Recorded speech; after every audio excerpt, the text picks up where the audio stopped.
El hallazgo ocurrió por accidente, en el fondo de un archivo notarial olvidado, entre actas de matrimonio amarillentas por el tiempo.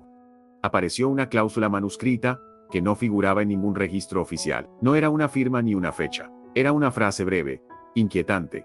Este vínculo nace del deber, no del deseo. A partir de ese momento, el caso dejó de ser un simple matrimonio de conveniencia, y se convirtió en un enigma emocional. Los registros civiles confirmaban la unión. Todo estaba en regla. Sin embargo, cartas posteriores, nunca enviadas, revelaban una tensión silenciosa, que se prolongó durante años. Testimonios indirectos hablaban de miradas evitadas, rutinas mecánicas, y un pacto tácito de supervivencia doméstica. ¿Cómo explicar, entonces, que décadas después surgieran indicios de una reconexión intensa, casi desesperada?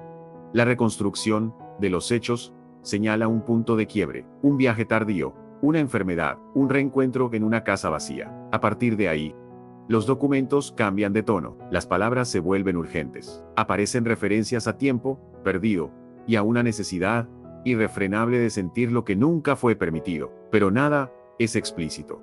Todo está velado, fragmentado, como si alguien hubiera querido dejar señales, sin confesar del todo. Expertos en historia social afirman que este tipo de uniones no eran excepcionales. Lo excepcional es lo que vino después. ¿Puede el deseo permanecer latente durante tanto tiempo? ¿Es posible que una vida entera de silencio construya una explosión emocional tardía? Las pruebas existen, las emociones también. Lo que aún no sabemos es quién decidió romper el pacto, y por qué justo entonces. Bienvenidos a este archivo especial de investigación emocional, donde no analizamos crímenes ni desapariciones, sino silencios prolongados, decisiones impuestas y deseos postergados. Hoy examinaremos un expediente que permaneció décadas sin ser cuestionado, un matrimonio legal, aceptado por la sociedad, pero construido sobre una base que los propios documentos describen como deber inevitable. Antes de continuar, le invitamos a suscribirse si le interesan historias reales o basadas en registros plausibles, que exploran los misterios más profundos de la condición humana. Y díganos en los comentarios, desde qué país y ciudad nos acompaña en esta investigación. Lo que está a punto de escuchar no es una historia de amor convencional, es una reconstrucción minuciosa de hechos, emociones reprimidas y decisiones tomadas bajo presión social. Un caso donde el tiempo no curó las heridas, sino que las mantuvo latentes, hasta que algo o alguien decidió reabrirlas. Comencemos con el capítulo 1, donde se establecen los orígenes formales de este vínculo, y las primeras señales de un conflicto que nadie quiso registrar oficialmente. Los registros de la época indican que la unión fue formalizada sin oposición visible. El acta matrimonial, firmada en una mañana ordinaria, no presenta irregularidades legales, nombres completos, testigos correctos, fechas exactas. A simple vista, todo responde al modelo socialmente aceptado de su tiempo. Sin embargo, cuando los investigadores revisan los anexos administrativos, notas marginales, declaraciones previas, correspondencia notarial, surge un detalle revelador. La presión familiar aparece mencionada de forma indirecta en al menos 2 documentos. No se habla de amor, ni siquiera de afinidad. Se habla de necesidad, de orden y de cumplimiento. La reconstrucción inicial de los hechos sugiere que el matrimonio no fue resultado de una elección compartida, sino de una ecuación social que debía resolverse con rapidez. Testimonios recolectados muchos años después describen el contexto con una frialdad sorprendente. Personas cercanas afirman que ambos contrayentes aceptaron la decisión con una mezcla de resignación y silencio. No hubo celebración ruidosa ni gestos públicos de afecto. Una testigo recuerda que la novia sostuvo el ramo con rigidez, como si entendiera que aquel objeto no simbolizaba ilusión, sino deber. El análisis psicológico preliminar indica perfiles compatibles con la obediencia social, individuos formados para cumplir expectativas ajenas antes que deseos propios. En ese sentido, el matrimonio se configura no como un comienzo,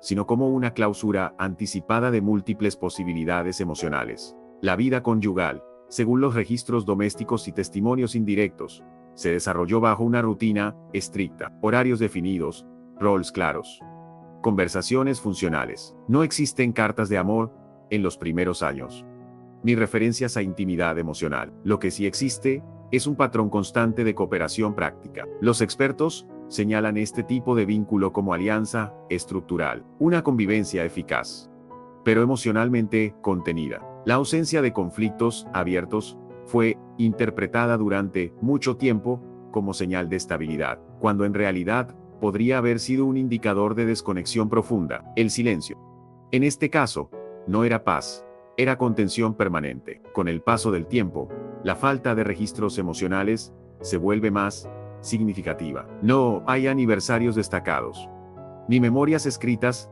que evoquen felicidad compartida. En un cuaderno personal hallado años después, una frase aislada parece romper la uniformidad. Cumplimos bien, pero no sentimos. No está firmada. Pero el análisis de la caligrafía apunta a uno de los cónyuges. Los psicólogos forenses interpretan esta anotación como una primera fisura interna. No se trata aún de deseo, sino de conciencia, la comprensión tardía de que algo esencial había quedado fuera del acuerdo matrimonial. A pesar de ello, el pacto se mantuvo intacto durante décadas. Ninguno inició una ruptura, ni hay pruebas de infidelidad documentada. Los especialistas destacan este punto como clave del misterio. ¿Por qué sostener una estructura que no nutría emocionalmente? La hipótesis más aceptada habla de miedo al cambio, de lealtad a las normas internalizadas y de una identidad construida alrededor del sacrificio. En este contexto, el deseo no desaparece. Queda archivado, y como todo archivo sellado por demasiado tiempo, su reapertura futura no podía ser discreta. Aquí se establecen, según los investigadores, las condiciones exactas para que el pasado reclamara su lugar. Si esta investigación le resulta relevante, considere suscribirse para no perder los próximos archivos de análisis humano. Y díganos, ¿usted cree que el silencio puede sostenerse toda una vida sin consecuencias? Su teoría podría ser clave para comprender lo que vendrá. Los registros posteriores al matrimonio muestran una estabilidad que, en apariencia, resulta ejemplar. Cambios de domicilio debidamente anotados, declaraciones fiscales conjuntas, adquisiciones patrimoniales realizadas de mutuo acuerdo. Todo indica una pareja funcional, integrada al sistema social sin fricciones visibles. Sin embargo, cuando los investigadores cruzan estos datos con testimonios orales recolectados décadas más tarde, surge una narrativa paralela, la de una convivencia correcta, pero emocionalmente distante. Vivían como socios, afirma un antiguo vecino. La reconstrucción de los hechos sugiere que ambos aprendieron rápidamente a cumplir sus roles, evitando cualquier terreno que pudiera poner en evidencia la ausencia de un vínculo afectivo profundo. En el plano psicológico, los expertos señalan un fenómeno recurrente en matrimonios formados por obligación, la postergación indefinida del conflicto interno. No hay rupturas, pero tampoco acercamientos reales. Testimonios familiares indican que raramente se les veía discutir, lo cual fue interpretado durante años como armonía. Sin embargo, la falta de confrontación puede ser también un síntoma de desconexión. Cuando no se espera nada del otro, tampoco hay motivo para exigir.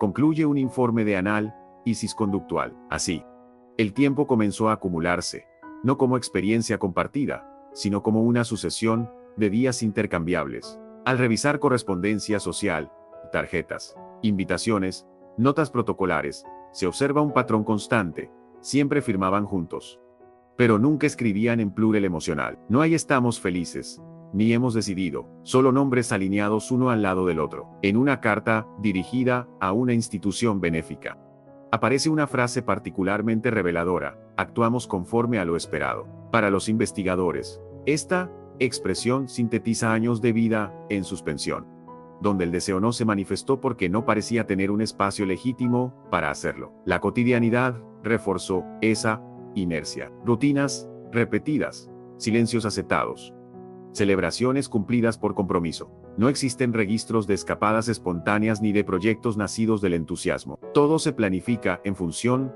de la lógica y la conveniencia. Los especialistas hablan de una economía emocional estricta. Nada se gasta de más, nada se arriesga. En este contexto, el deseo comienza a transformarse. Ya no es una urgencia juvenil, sino una pregunta latente que se esconde detrás de cada renuncia. ¿Qué habría pasado si la decisión hubiese sido otra? Con el paso de los años, esa pregunta se vuelve más insistente. Algunos testigos recuerdan cambios sutiles, miradas prolongadas, silencios más densos.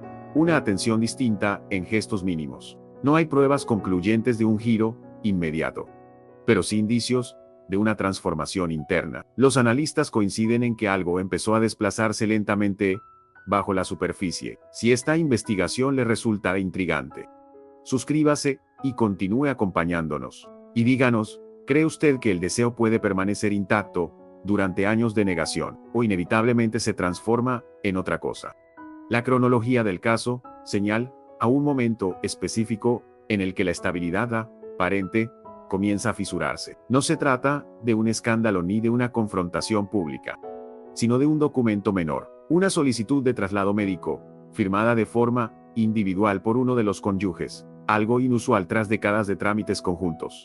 Los registros de la época sugieren que esta circunstancia obligó a una separación temporal. Un viaje breve, justificado por razones de salud, fue suficiente para alterar un equilibrio que parecía inamovible. Los investigadores consideran este episodio como el primer quiebre tangible en la rutina compartida. Un espacio inesperado donde el silencio dejó de ser administrado en común. Durante ese periodo, aparecen nuevas evidencias. Notas personales, escritas con mayor regularidad, revelan un cambio de lenguaje. Ya no predominan las frases funcionales, sino reflexiones cargadas de introspección. Una de ellas resulta particularmente relevante para el análisis del caso. La distancia revela lo que la costumbre oculta, aunque no menciona de forma directa al otro.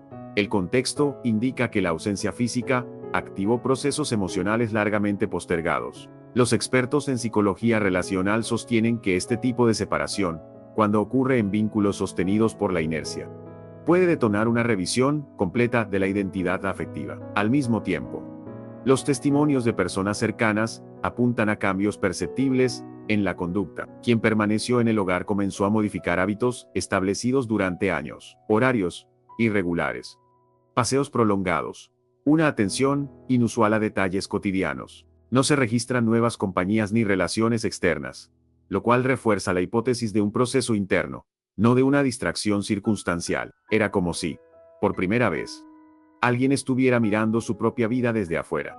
Afirma un testigo. La reconstrucción de los hechos indica que la ausencia del otro actuó como catalizador de una conciencia dormida. Cuando la convivencia se restablece, el clima cambia de forma sutil pero persistente. Los investigadores destacan que no hubo explicaciones extensas ni confrontaciones directas. Sin embargo, los registros posteriores muestran un incremento notable en interacciones no funcionales, conversaciones sin objetivo práctico, silencios compartidos que ya no parecían vacíos. En una grabación doméstica recuperada años después, ambos aparecen sentados, sin hablar, pero atentos el uno al otro. Para los analistas, este material es clave.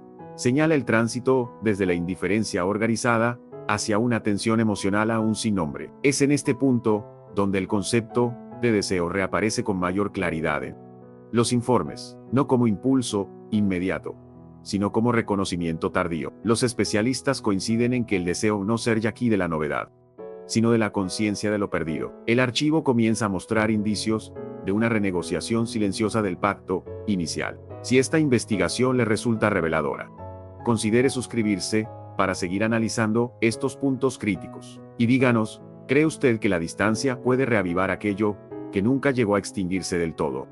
Su interpretación puede ayudarnos a avanzar hacia el núcleo de este misterio. Los registros finales de la etapa previa al desenlace muestran un cambio difícil de cuantificar, pero evidente para quienes analizan el caso con distancia histórica. No hay un evento puntual que marque el inicio de esta fase, sino una acumulación de gestos, decisiones mínimas y silencios resignificados. La reconstrucción de los hechos indica que ambos comenzaron a habitar el mismo espacio con una conciencia distinta del otro. Según testimonios tardíos, la casa dejó de ser exclusivamente un lugar de funciones compartidas y pasó a convertirse en un escenario cargado de expectativa. Los investigadores subrayan que este momento es clave. El deseo no irrumpe, emerge, se filtra por las grietas de una rutina que ya no logra sostener su neutralidad. Documentos personales hallados con posterioridad revelan una modificación sustancial en la autoobservación de uno de los cónyuges, seguida rápidamente por el otro. Las anotaciones ya no se refieren solo al pasado o a lo perdido, sino al presente inmediato. Frases como todavía estamos aquí o aún queda tiempo aparecen de forma recurrente para los analistas. Esto representa un giro psicológico determinante. El deseo deja de ser una hipótesis retrospectiva y comienza a configurar una posibilidad activa. No hay referencias explícitas a actos concretos, pero sí a una intensidad emocional creciente, cuidadosamente controlada, como si ambos midieran cada avance con el peso de décadas de contención. Las interacciones cotidianas adquieren un nuevo valor probatorio. Testigos describen conversaciones extensas, sin leyenda práctica, centradas en recuerdos, en decisiones no tomadas y en versiones alternativas de la misma vida. La reconstrucción indica que estas conversaciones funcionaron como un terreno seguro para ensayar una cercanía largamente postergada. Los especialistas en dinámica relacional sostienen que este tipo de intercambio, cuando ocurre en vínculos sin historia romántica explícita, puede resultar más disruptivo que una declaración directa. El deseo, en este caso, se construye como reconocimiento mutuo tardío, no como conquista. En los registros audiovisuales de este periodo, la proximidad física aumenta de manera sutil pero constante. No hay demostraciones públicas ni gestos ostentosos. Sin embargo, los analistas destacan la frecuencia de miradas sostenidas y la reducción deliberada de la distancia corporal. Elementos que antes pasaban inadvertidos, una pausa antes de retirarse a otra habitación, una taza de café preparada pensando en el otro, comienzan a aparecer como indicadores consistentes de un vínculo en redefinición. El deseo se manifiesta aquí no como urgencia, sino como permiso interno, permiso para sentir aquello que durante años fue considerado impropio, innecesario. Este capítulo del expediente revela una paradoja fundamental: el deseo no surge por carencia, sino por conciencia. Cuando ambos aceptan, aunque sea de forma implícita, que el matrimonio fue una construcción basada en el deber, se habilita un espacio nuevo para renegociar su significado. Los investigadores coinciden en que esta renegociación no elimina el pasado, pero lo reinterpreta. Si esta fase de la investigación, que resulta esclarecedora, recuerde suscribirse para continuar acompañándonos en el análisis final. Y le dejamos una pregunta clave: ¿es el deseo una fuerza que irrumpe, o una verdad que solo espera ser reconocida? Los documentos finales del expediente no contienen confesiones explícitas ni declaraciones contundentes. En su lugar, revelan una serie de decisiones prácticas que, analizadas en conjunto, sugieren un giro irreversible: cambios en disposiciones patrimoniales, actualizaciones de testamentos y un viaje registrado como estancia prolongada, indican que el vínculo original estaba siendo redefinido desde su base material. Los registros de la época sugieren que estas acciones no respondían a una urgencia externa, sino a una reorganización interna del sentido compartido. Para los investigadores, este movimiento representa el tránsito definitivo del deber hacia una elección consciente, aun cuando esa elección llegara tarde. La reconstrucción psicológica del caso señala que ambos atravesaron un proceso de aceptación progresiva del tiempo perdido. No hay indicios de culpa paralizante ni de reproches explícitos. Por el contrario, las notas personales de esta etapa contienen un lenguaje sereno, reflexivo. No fuimos lo que esperábamos, pero aún podemos ser algo distinto, se lee en uno de los fragmentos más citados por los analistas. Esta frase, aparentemente simple, condensa una transformación profunda.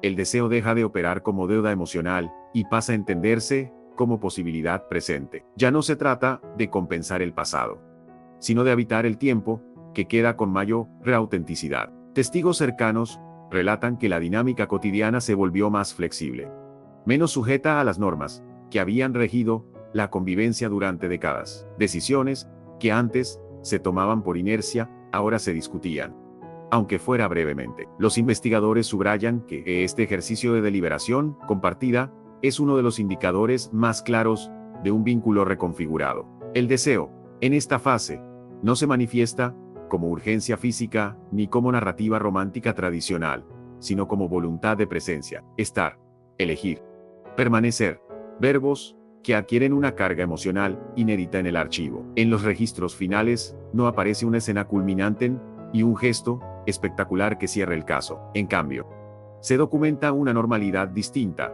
más consciente. Fotografías tardías muestran proximidad, tranquilas, sin ostentación. Los analistas coinciden en que esta ausencia de dramatismo es, en sí misma, reveladora. El deseo que quiere recuperar el tiempo perdido no lo hace de manera desesperada, sino mediante una apropiación tardía del presente. El archivo no ofrece pruebas de una felicidad idealizada, pero sí de una intimidad construida deliberadamente, despojada de la obligación original. Este último tramo del expediente plantea una pregunta central para la investigación. ¿Es posible que un vínculo nacido del deber encuentre, con el paso del tiempo, una forma auténtica de elección? Los especialistas no ofrecen una respuesta única. Algunos sostienen que el deseo tardío nunca logra compensar la renuncia inicial. Otros argumentan que la conciencia adquirida transforma radicalmente el valor de cada gesto posterior. Si esta investigación le ha resultado significativa, le invitamos a suscribirse para seguir explorando archivos donde las emociones humanas se analizan con la misma seriedad que los hechos históricos. Y le dejamos una última pregunta antes del cierre. ¿Cree usted que el tiempo perdido puede resignificarse, o permanece como una ausencia imposible de reparar? Este archivo no ofrece certezas absolutas, sino una reflexión profunda sobre el tiempo, el deber y las segundas posibilidades. La historia de este matrimonio nos recuerda que algunas decisiones se toman para cumplir expectativas, pero las emociones, incluso silenciadas, no desaparecen, esperan. El deseo, tratado aquí como una evidencia tardía, no reescribe el pasado, pero sí puede resignificar el presente. Tal vez no se trate de recuperar el tiempo perdido, sino de reconocerlo. Si este caso despertó preguntas o teorías en usted, lo invitamos a suscribirse y seguir explorando estos archivos humanos donde nada es simple y todo deja huella. ¿Qué otro misterio emocional merece ser investigado?